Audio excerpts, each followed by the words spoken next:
Certains de vos collègues sociologues ont fait remarquer qu'après la dissolution en 2024, des patrons ont dit qu'il y a moins de danger avec le RN qu'avec NFP, le nouveau Front Populaire. Ça rejoint ce que vient de dire votre voisin.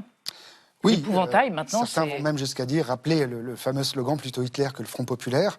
On a l'impression de se retrouver un peu dans cette configuration d'une certaine façon.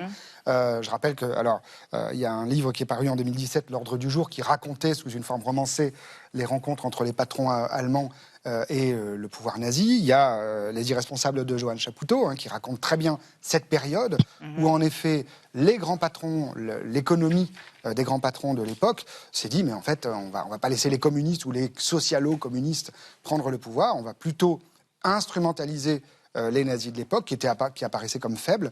J'ai envie de dire, c'est un peu, à mon avis, comme ça qu'ils voient également Jordan Bardella aussi, ou qu'ils ont vu Trump aux États-Unis.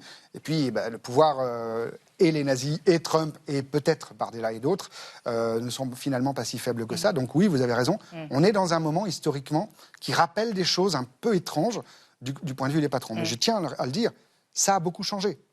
Ce qui a été dit pour les PME, les PME sont aujourd'hui même en train de ne plus de lire le programme du Front National, devenu Rassemblement National, mais qui n'a pas tant changé que ça. Je rappelle que Jean-Marie Le Pen était bien plus ultralibéral, parce qu'il était réganiste, que Marine Le Pen, et qu'aujourd'hui on revient à ce qu'a été le Front National au début, c'est-à-dire très à droite, très pro-entreprise, et très pro-entreprise, je le disais, avec la lumière sombre dans l'arrière-fond.